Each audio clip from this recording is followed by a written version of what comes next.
Bonjour et bienvenue dans ce documentaire spécial consacré aux difficultés que vivent les vendeuses et les vendeurs dans nos marchés. Nous nous sommes baladés aujourd'hui avec nos caméras dans les coins et recoins du marché de Bako-Djigoroni où nous avons eu la chance de prendre les impressions de quelques commerçants. Ils ont invoqué d'énormes difficultés qui sont entre autres l'insalubrité, le manque d'eau potable, de toilettes adéquates et surtout le manque de vente suffisante des marchandises dues certainement à la crise socio-politique et économique que vit actuellement notre pays. C'est vraiment un véritable calvaire, disent-ils. Pas de clients, pas de marché, pas de bénéfices, il n'y a pas de vente et tout ce qu'ils espèrent, c'est que les autorités compétentes s'occupent rapidement de leur situation.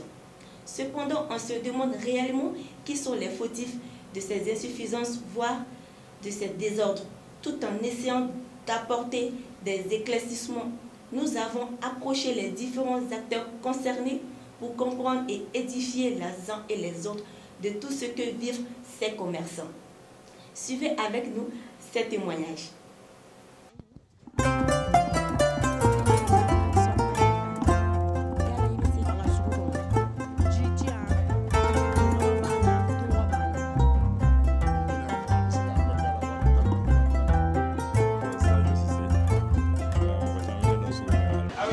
An sɔgɔma ne fa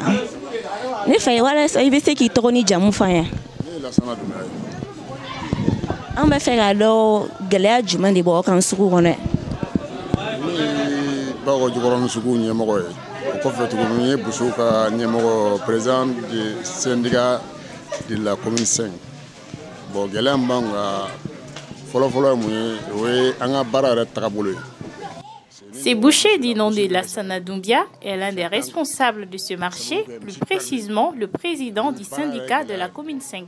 Il met d'abord en amont les difficultés liées à la nature même de leur métier, le manque d'équilibre entre le prix d'achat des bœufs et le prix des revient, car leur perte peut aller de 75 000 francs CFA jusqu'à 150 000 francs CFA parfois. Si l'on leur dit, ils ont surtout un manque crucial d'accompagnement des autorités qui brillent par leur absence et la non-tenue de leurs promesses et engagement.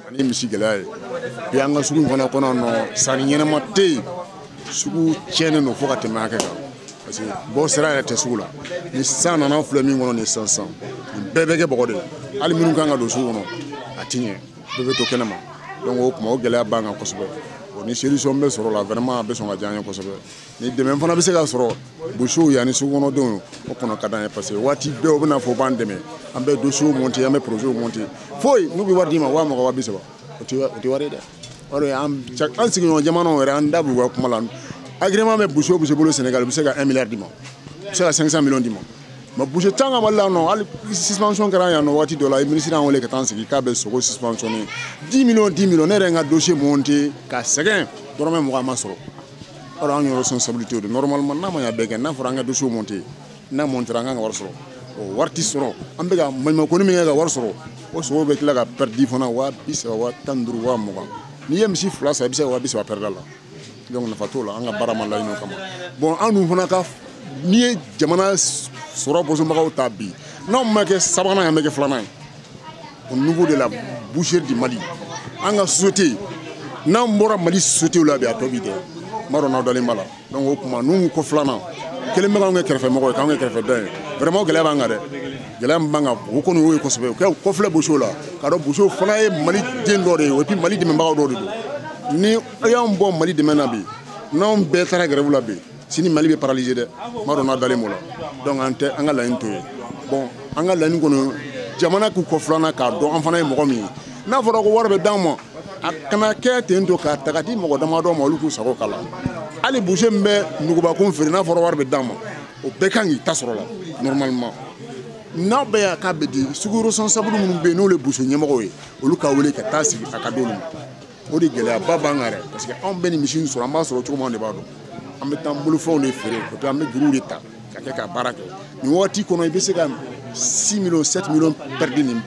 kalo saba in kɔnɔ ka bɔ mois de mars la ka na bila sisan an bɛ min perdu o kalo damadɔ in kɔnɔ nɔgɔya bɛ na pour le moment fo mois de août an bɛ kalo 5 kalo 6 de ka mɛn nin gɛlɛya la gɛlɛya fanga ka bon kojugu n'a dɔn n'aw dalen ma la o bɛɛ lajɛlen kɔnɔna la an b'a kisi parce que ka sababu kɛ malo b'a la an tɛ se k'a bila ni balofɛn bila k'a fɔ k'a ka gɛlɛya minnu mana kɛ gɛlɛya kɔnɔ ni wulila olu bɛ client minnu la dɛ n'i y'an bɛ sama baara nɔfɛ an bɛ sama o de nɔfɛ sinon mɔgɔ si tɛ yan bi ko min ma fɔ alhamdulilayi boucher bɛɛ dɔw de bɛ se k'a fɔ bi ka fisa o tɛ k'a fɔ ko don o don waati dɔw bɛ k'a la fana alhamdulilayi an ka fisa mais nin waati ma ɲi dɛ gɛlɛya min kɔni b'an kan o ye n'a sɔrɔ interview wɛrɛ bɛ yen a bɛ se k'o fɔ ye. n cɛ i ka kuma na aw yɛrɛ bɔra ka ye sa balimakɛ bɔra ka sugu gɛlɛya ɲɛfɔ ye an bɛna tɛmɛ an ka ɲininkali tɔw fɛ an tile ne ba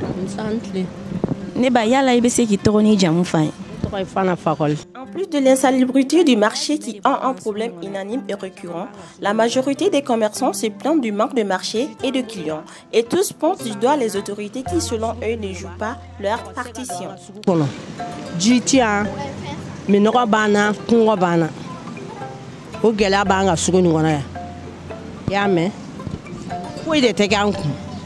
Ni samiya yɛrɛ sera ka ban an ka ko banna sanni foyi tɛ k'an kun sugu nin kɔnɔ yan gɛlɛyaba de b'an kan n'a fɔra sugu nin bɛɛ cogo min na worobinɛ tɛ sugu nin kɔnɔ ɲɛgɛn t'a kɔnɔ fosi yala gɛlɛya kɔni b'an kan o gɛlɛya de b'an kan. ne ba yala i yɛrɛ bolo solution jumɛn de bɛ se k'a sɔrɔ a la. solution min k'an ka sɔrɔ a la faamaw b'an dɛmɛ kɛ ni faamaw sera k'an dɛmɛ a ka d'an ye k'an ka sugu dilan ka worobinɛ d'an ma ka ɲɛgɛn d'an ma k'an ka sugu dilan sugu tiɲɛlenba don san mana na mɔgɔ tɛ don sugu kɔnɔ o de ala sago sago.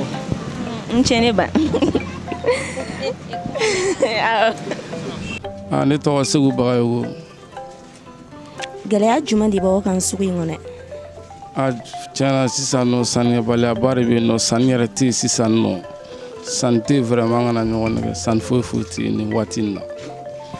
aw yɛrɛ bolo mun de bɛ se ka kɛ a solution ye. bon sisan nɔ tiɲɛna kɔni a yɛrɛ b'a jateminɛ walasa jamana ka se ka sumaya ka mankanmanba ninnu na nafa ka dɔgɔ an ka jamana ka bɛɛ bila lafiya la quoi. mais e yɛrɛ fɛ mun de bɛ ka kɛ marchandise prix bɛ ka yɛlɛma a dɛsɛlen don ka jigin. bon ne yɛrɛ kɔni y'a kɛ coronavirus ko de waati sanga ni waati a bɛ ka yɛlɛn ka taa fɛ et fɛnɛ sanni tɛ ka kɛ quoi. i ni ce. ne tɔgɔ Sadio Sise nka mɔgɔ caman bɛ ne dɔn sugu kɔnɔ alimami de la ni kɔni ko alimami bɛɛ bɛ ne dɔn yan. gɛlɛya jumɛn de b'aw kan sugu in kɔnɔ. gɛlɛya kɔni gɛlɛya ka ca a suguya ka ca i n'a fɔ feere yɛrɛ taabolo la feerefɛnw bɛɛ gɛlɛyara donc n'a gɛlɛyara dɔrɔn donc sannikɛla fana b'a santi. aw yɛrɛ bolo solution jumɛn de bɛ se k'a sɔrɔ gɛlɛya in na. solution bon gouvernement de bɛ se k'o kɛ n'o tɛ an kɔni tɛ. parce que n'an y'a sɔrɔ gɛlɛya la obligatoirement b'a feere an fana b'an ta de ɲini donc an b'an ta de fara k'a feere.